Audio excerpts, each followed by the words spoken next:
फंसते हैं।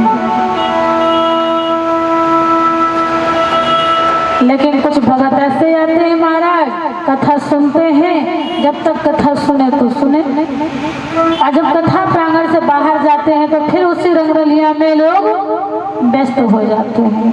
हाय माया, ये मेरा वो मेरा, हाय रे माया। सब लोग माया में फंसे रहते हैं।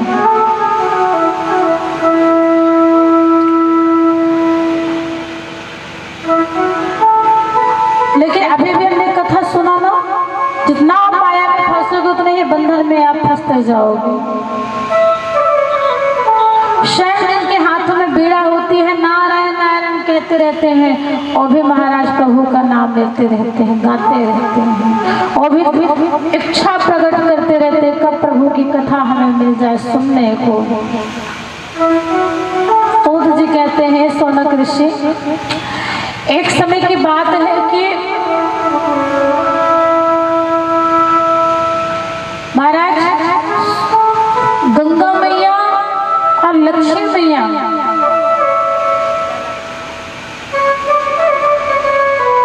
आपस में मिली, और गंगा मैया कहती है कि मैं बड़ी हूँ, लक्ष्मी मैया कहती है मैं बड़ी हूँ। ये शिव पुराण की कथा आप सभी सुन रहे हैं ना। इस कथा से प्रारंभ होगा कि बेलपत्र की उत्पत्ति कैसे हुई है, और उसका महत्व, उसकी भी महिमा। महाराज लक्ष्मी मैया कहती है मैं बड़ी हूँ, गंगा मैया कहती है मैं बड़ी हूँ। लक्ष्मी मैया ने कहा तुम कैसे बड़ी हो? कहा मैं ऐसी बड़ी हूँ कि मैं लोगों को, प्राणियों के, जीव को, जंतुओं को, चर को, अचर को, जितने भी प्राणी हैं, मैं सबकी प्यास बुझाते हैं। भोजन किए बिना व्यक्ति एक दिन तो रह सकता है, लेकिन पानी पिए बिना नहीं रह पाता। जब पानी हम पी लेते हैं तो कुछ हमें राहत मिलती है।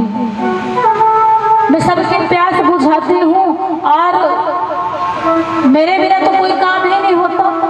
सुबह से लेकर शाम तक बस मेरे ही द्वारा काम चलता रहता है। स्नान करना, बर्तन धुलना, भोजन बनाना, हाँ सब्जी धुलना, चावल को धुलना, बिना पानी के हो सकता है क्या? पानी तो चाहिए ना।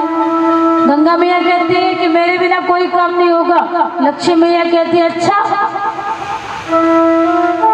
तो मेरे बिना भी कोई काम नहीं होगा, क्योंकि मैं तो पोषण करती हूँ ना संसार की। जब तक लक्ष्मी नहीं होगी लोगों के पास, तो वो कैसे दुकान जाकर सब्जी खरीद पाएंगे, कपड़े पहन पाएंगे, हाँ कुछ खरीद के खा पाएंगे, अन्न ले पाएंगे? बताओ। तो मेरे बिना भी तो कोई काम नहीं होने वाला ना संसार में। और देखो वास्तविकता में गंगा लक्ष्मी दोनों की हमें जरूरत है कि नहीं? अब गंगा मैया लक्ष्मी मैया शुरू हो गई महाराज।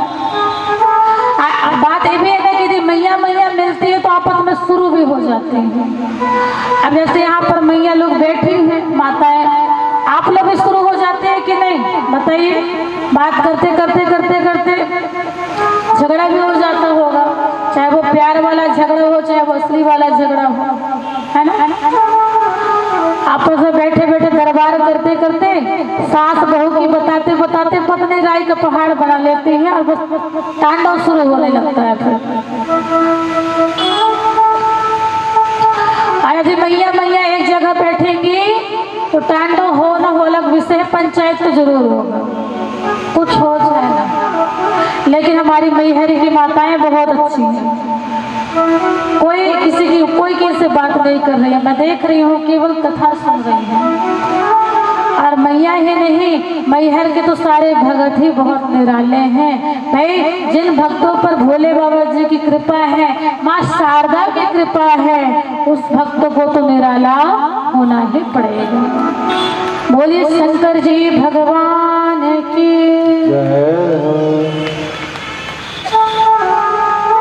इसके निर्णय कौन लेगा कि बड़ा कौन है? तो पार्वती मैया के पास गए। पार्वती मैया के पास गंगा मैया लक्ष्मी मैया दोनों गई और कहा देखो देवी अब आप निर्णय करिए कि हम दोनों में से बड़ा कौन है, बड़ी कौन है, मैं बड़ी कि ये बड़ी। पार्वती मैया संशय में आ गई कि उनके लिए तो बराबर है, अब क्या किया जाए। तो पार्वती मैया गौ माता के पास गई। गौ माता के पास जब गए तो गौ माता के पास पार्वती मैया, लक्ष्मी मैया, गंगा मैया तीनों के पास गए। गौ माता से कहा, निवेदन किया लक्ष्मी ने कि हे गौ माता मुझे स्थान दे दो। गंगा मैया ने कहा हे गौ माता आप मुझे भी स्थान दे दो। पार्वती ने कहा हे गौ माता आप मुझे भी स्थान दे दो। मतलब अपने गौ माता के अंदर 33 करोड़ देवता वास करते हैं, इसलिए अपने अंदर हम तीनों को थोड़े थोड़े स्थान दे दो। सोचिए वो गौ माता जिस गौ माता की हमें सेवा करनी चाहिए। हम हमेशा जयकारा लगाते हैं ना, गौ हत्या बोले ना आप लोग, गौ हत्या। अरे तेजी से बोले जैसे घर में चिल्लाते हैं पप्पू की मम्मी जल्दी से फोन उठाओ, ऐसे बोले ना गौ माता की, गौ माता की। तो गौ माता गौ हत्या बंद हो। क्यों? क्योंकि जब गौ माता जब तक सुरक्षित है तभी भारत सुरक्षित है, और जब भारत सुरक्षित है, सनातन सुरक्षित है, सनातन सुरक्षित हो, हम सभी सुरक्षित हैं।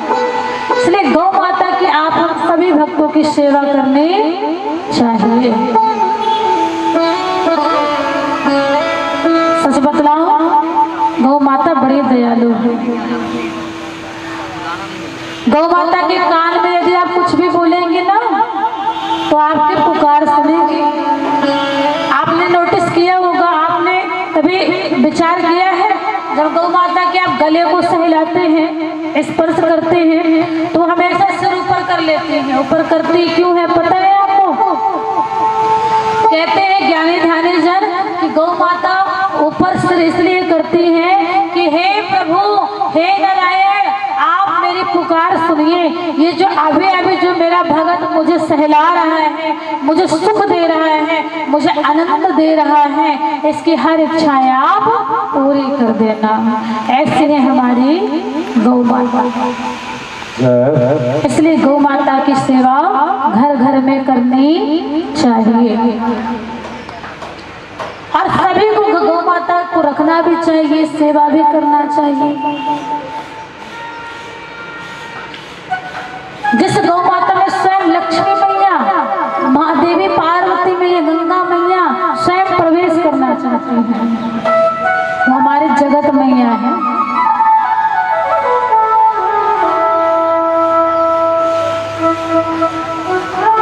और गौ माता को भोग जरूर लगाना चाहिए।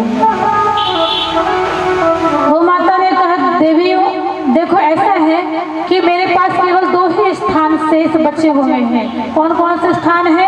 एक गोबर का है, दूसरा मूत्र का है। तो गंगा मैया को आदेश दी है गौ माता कि चलो आओ, तुम मेरे मूत्र में समर्पित हो जाओ। गंगा मैया मूत्र की जगह में प्रवेश कर गई। वो गौ जब हर संसार में संकट आता है, तकलीफें आती हैं, संसार जब प्रलय की ओर होने वाला होता है, कोई दुष्ट आता है, कोई राक्षस आता है, कोई परेशान करना चाहता है भक्तों को, तो पृथ्वी गौ का रूप धारण करके ही जाती है। तब भगवान उसकी पुकार सुनते हैं। ध्यान दीजिएगा भक्तों। और गौ माता मैया से गंगा मैया कहने लगी अब तुम्हारे लिए कोई स्थान मेरे पास नहीं बचा है, अब क्या किया जाए? तो गौ माता उदास हो गई कि देखो एक तो मेरे पास कोई स्थान बचा नहीं है, और पार्वती एक वट वृक्ष प्रकट हुआ है जिसे हम बेलपत्र के नाम से जानते हैं। बोलिए पार्वती मैया की। इस प्रकार महाराज बेलपत्र की उत्पत्ति उत्पत्ति हुई है। वो बेलपत्र महाराज जिसको चढ़ाने से भोले बाबा जी गदगद हो जाते हैं, प्रसन्न हो जाते हैं। और पता है बेलपत्र में यदि आप राम नाम लिख करके चढ़ाएंगे बाबा को तो भोले बाबा जी और ज्यादा प्रसन्न हो जाएंगे। और भोले बाबा को हमेशा रिझाते रहना चाहिए महाराज। भोले बाबा जी तो बड़े कृपालु हैं। जो प्राणी यदि आप 1000-100 समय के बराबर एक बेलपत्र का महत्व बतलाया गया है, आपके पास समय नहीं है, आप एक बेलपत्र चढ़ा दो ना, महादेव को बहुत पसंद है, बहुत प्रिय है। धतूरा है, बेलपत्र है, भस्म है, ये भले भोले बाबा तो ऐसे है ना। भभूति रमाए बाबा भोलेनाथ आए। भभूति रमाते हैं, डमरू बजाते हैं। भोले बाबा जी का सुंदर श्रृंगार भी विचित्र है। भोले बाबा जी को जो प्राणी एक बेलपत्र में राम नाम लिख करके चढ़ाते हैं, सच कहती हूँ भोले बाबा जी उस भगत की हर इच्छाएं पूर्ण कर देते हैं और भोले बाबा जी अपने धाम में उस भक्त को ले जाते हैं। बोले शंकर जी भगवान की जय हो। पार्वती मैया बड़ी प्रसन्न हुई कि देखो पार्वती मैया के द्वारा, गौ माता के द्वारा बेलपत्र की उत्पत्ति हुई। आज लक्ष्मी मैया, गंगा मैया, पार्वती मैया तीनों नाच रही हैं, गा रही हैं और कहती हैं बाबा ऐसे कृपा करो, हमेशा हम आपकी सेवा करते रहें। मेरे सिर पर रख दो बाबा अपने ये दोनों हाथ और देना है तो दीजिए जन्म जन्म का साथ। आइए मेरे साथ सभी बाबा का नाम लेंगे और सुंदर झूमते हुए देखिए भगवान के दरबार में ना ताली बजाते हुए, नाचते हुए प्रभु का नाम लेना चाहिए, शर्माना नहीं चाहिए। शर्माना वहाँ चाहिए जहाँ हम बुरा काम कर रहे हैं, चोरी कर रहे हैं, गलत काम कर रहे हैं, किसी को तंग कर रहे हैं। यहाँ तो भगवान का नाम लेने आए हो ना, तो सुनकर मेरे साथ प्रभु का नाम लीजिए। ओ मेरे सिर पर रख दो बाबा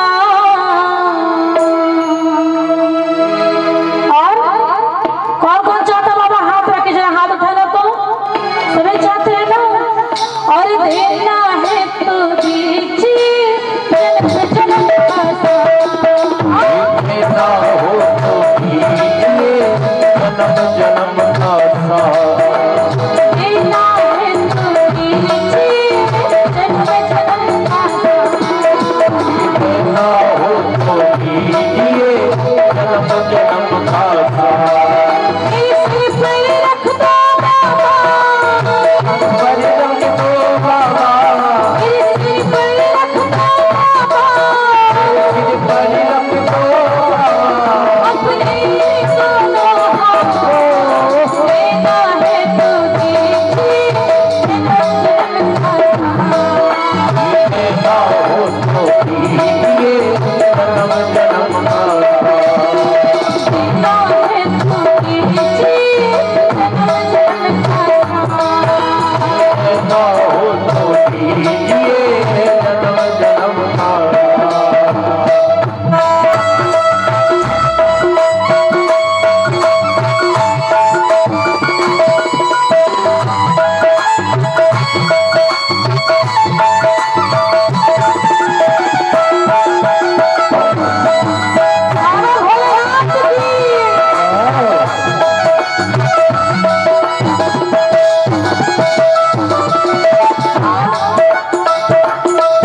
करके मेरे जीवन में तो करके जीवन में तो करके कृपा की बरसा।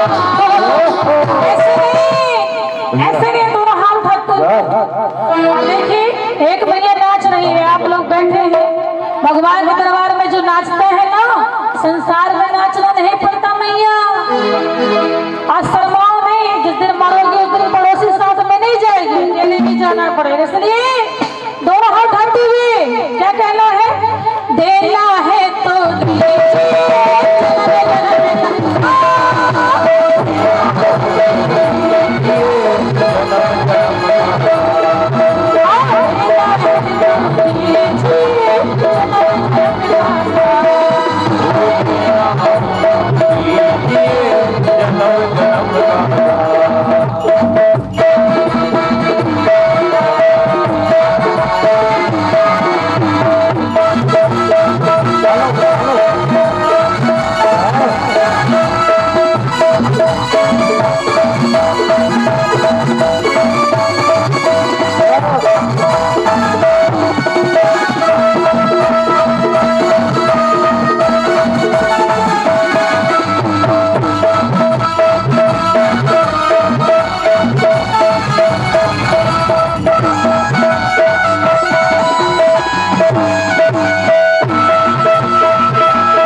सिर पर रख दो बाबा, मेरे सिर पर रख दो बाबा, अपने दोनों हाथ देना है तुझे जी जन्म जन्म का साथ।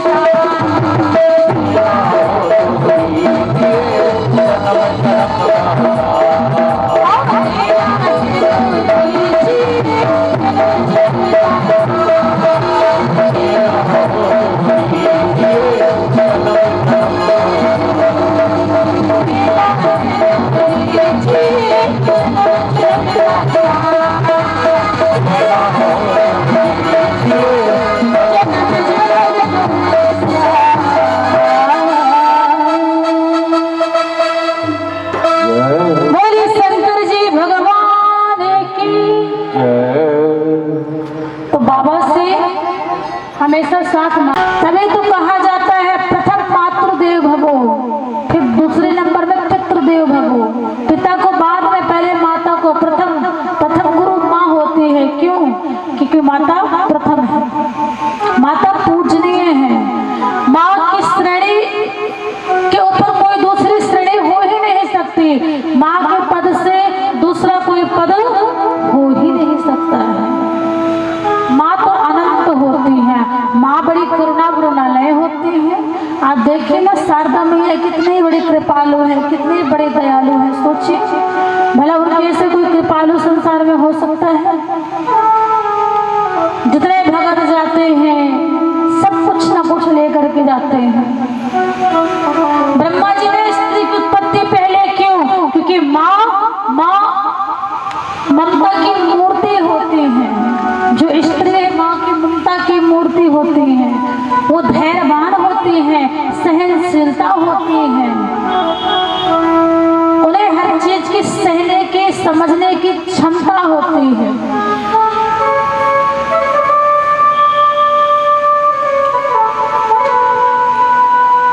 वो दोनों घर को तार भी देती है, मायके पक्ष को भी, ससुराल पक्ष को भी। स्त्री माँ ऐसे होती है कि शादी जब माता पिता उनकी कर देते हैं तो वो ससुराल में रह करके भी मायके की चिंता करती रहती है कि मेरे माता पिता, भाई बहन, बंधु कैसे होंगे। उन्हें सबकी चिंता होती है बराबर।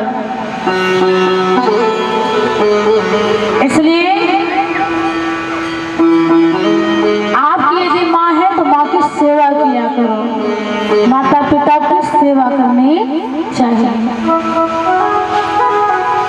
वो माँ जो 9 महीने तक हमें गर्भ में रखती है, हमारी सेवा करती है, हमारा लालन पालन करती है, पोषण करती है, और जब हम बड़े हो जाते हैं तो उनके एहसानों को हम सब भूल जाते हैं। फिर कहते हैं तुमने किया ही क्या है।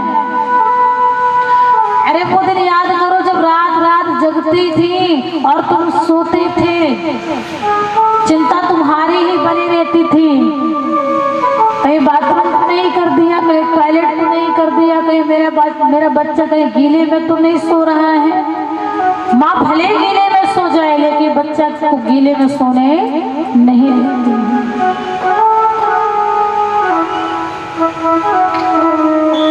इसलिए माँ की सेवा सबको करनी चाहिए। मातृदेव भव। ब्रह्मा जी ने दूसरे में पुरुष का निर्माण किया। मनुष्य की उत्पत्ति हुई। मनुष्य की 5 संतानें हुई हैं। कितने?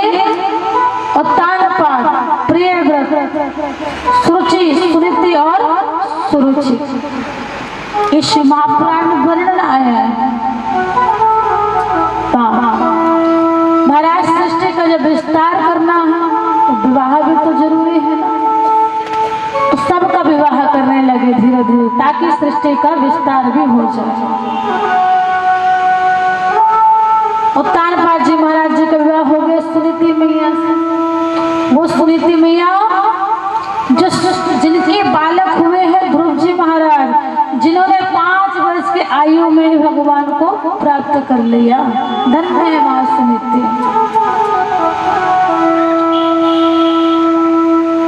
और देखो माता पिता के संस्कार से भी बच्चे बनते हैं। 5 वर्ष का बालक जिससे खाना पीना ना है, प्राप्त कर लिया। माँ का संस्कार है, माँ जहाँ जाती सत्संग में बच्चों को ले जाती है, माँ सुंदर शिक्षा देती है। आप अपने बच्चों को कितना भी समझाओगे ना, वो समझेंगे नहीं, लेकिन हाँ बच्चे समझने बताने से कम समझते हैं, देखने से ज्यादा समझते हैं। यदि आप घर पर पूजा कर रहे हो, पाठ कर रहे हो, तो आपके छोटे छोटे बच्चे आपको देखकर वो भी पूजा पाठ करेंगे। लेकिन यदि आप घर में अशांति फैला कर रखे हैं, गंदगी फैला कर रखे हैं, आसक्त का आप यदि प्रयोग कर रहे हैं, तो आपको बच्चों को सिखाना नहीं पड़ेगा। आज आप गाली दोगे, कल आपके बच्चे गाली देना शुरू कर देंगे।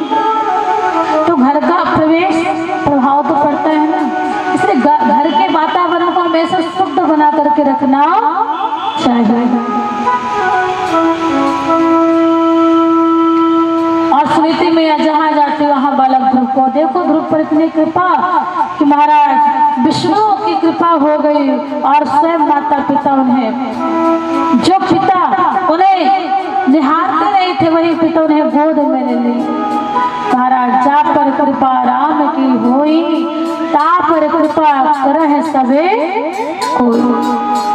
जिस पर भगवान श्री राम की कृपा होती है, उस पर सभी कृपा अपने आप ही करते हैं। बोलिए सियावर रामचंद्र जी भगवान की। प्रेम महाराज का वर्णन आया है, रुचि मैया का विवाह हुआ है रुचि प्रजापति जी महाराज जी के साथ, जिनके यहाँ नर नारायण महाराज जी का प्रकट हुआ है। और यही नर नारायण आज भी बद्री का आश्रम में बद्री नारायण में विद्यमान है। चारों धाम में एक धाम है बद्री नारायण। बोले बद्री नारायण धाम की। आज भी भक्त लोग जब जाते हैं, बोले संत समाज की, तो जो जो भक्त जाते हैं सुंदर नर नारायण का दर्शन होता है, नंदकेश्वर नंदी भगवान का भी दर्शन होता है। और पता है यहाँ तक की महिमा बतलाओ में, जो नंदी देवता है बद्री नारायण के, अब देखिए हमारे संत महाराज जी प्रणाम कर रहे हैं, तो छोटी सी कन्या भी प्रणाम कर रही है ना। कहने का भाव बच्चे जो देखते हैं ना वही करते हैं। इसलिए बच्चों को यदि आप चाहते हो कि आपके बच्चे संस्कारवान बने, सुंदर शिक्षित हो, तो आपको थोड़ा ध्यान देना होगा। वहाँ के नंदी भगवान कैसे, नंदी देवता कैसे है पता है? कोई भक्त जाते हैं, उनके कान में जो बोलते हैं, जो भी प्रार्थना करते हैं, जो भी आकांक्षा रखते हैं, रात्रि में नंदी देव जी महाराज और भोले बाबा जी की आपस में बातें होती हैं, पहुंचती हैं बातें, और उन पर उनकी सारी इच्छाएं पूर्ण हो जाती हैं।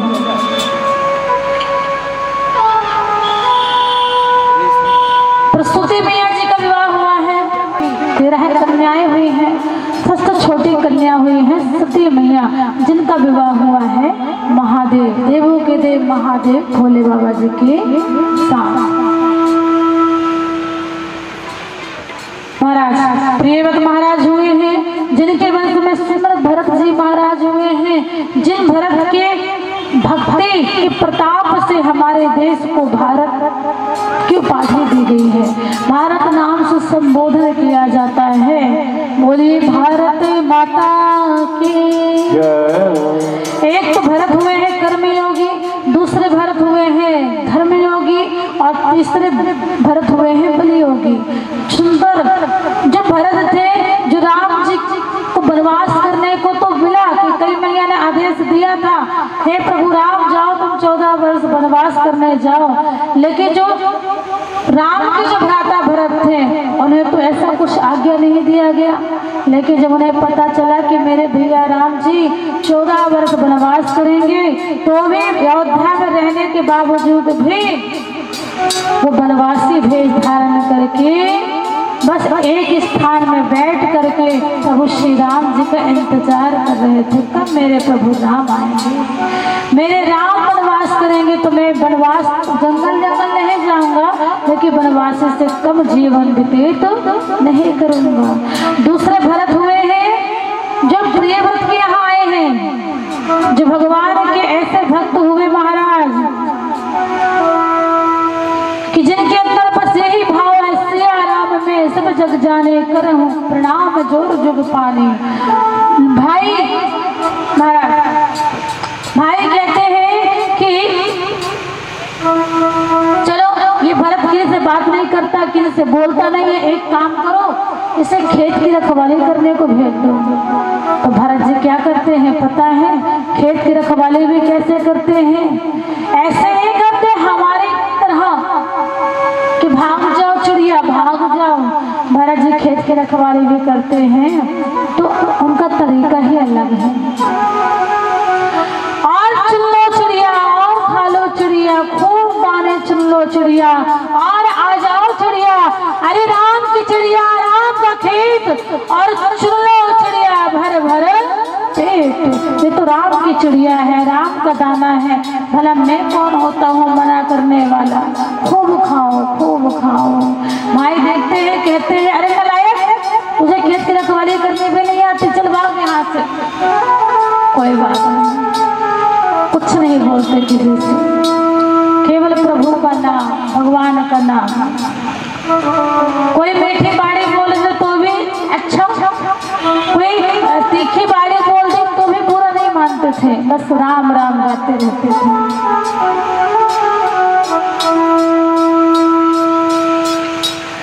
तीसरे भरत हुए शकुंतला भरत, राम भरत प्रियव्रत भरत, तीसरे हुए हैं शकुंतला भरत। और तीनों भरत के प्रताप के कारण ही हमारे देश को भारत कहा गया है।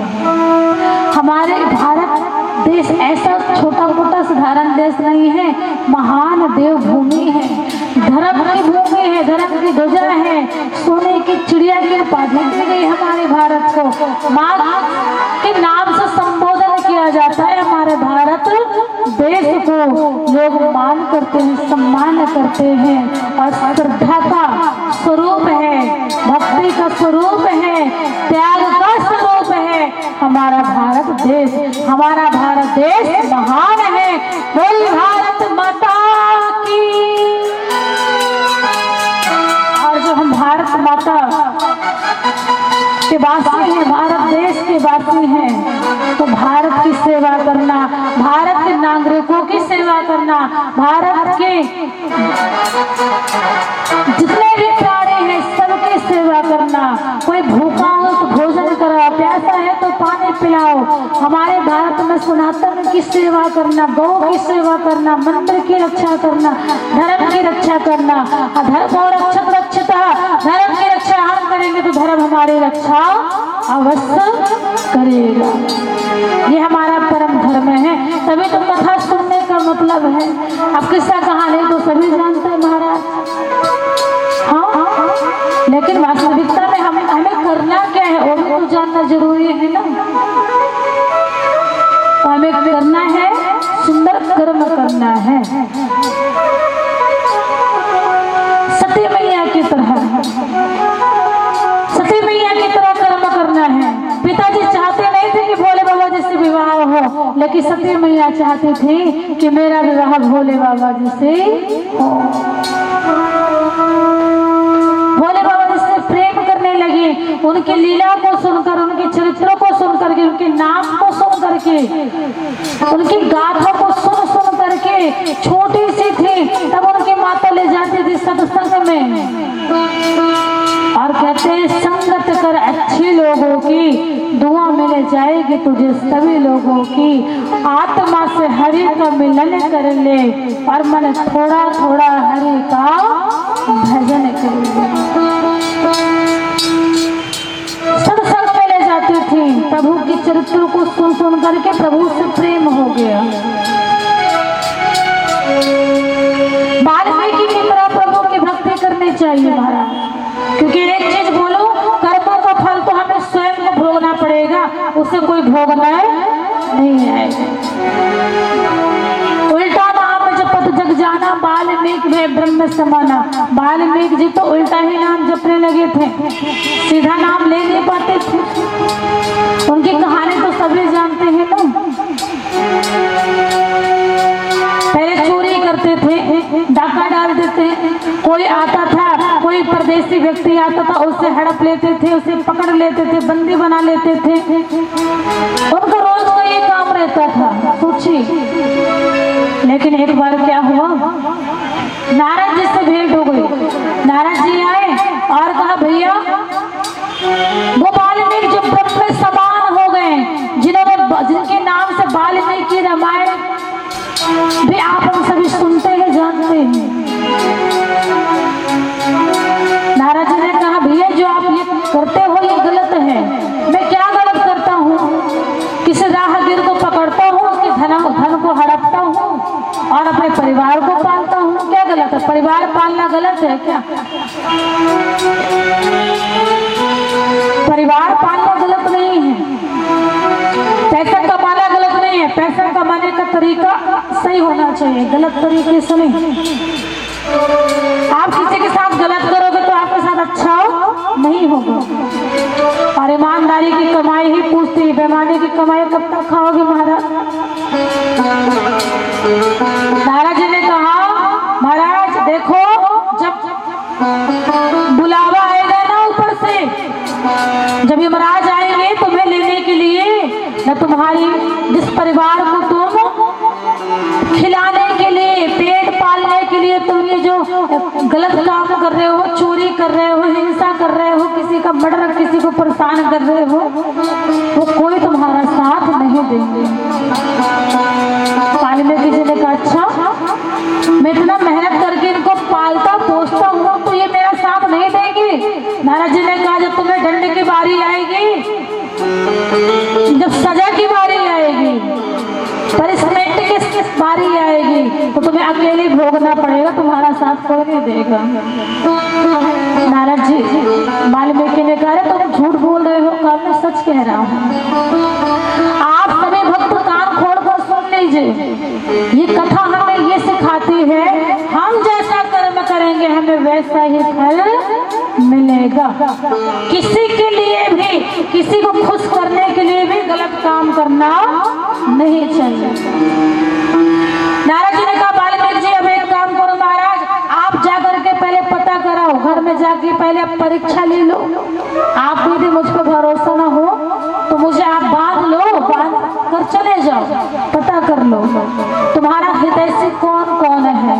जब वाल्मीकि जी जब गए, पत्नी से पूछा, परिवार से पूछा, माता पिता से पूछा कि रोज मैं तुम्हारे लिए धन लाता हूँ, तुम्हें खिलाने के लिए, तुम्हारा पेट भरने के लिए, हाँ किसी को मारता हूँ, किसी को मर्डर करता हूँ, किसी को परेशान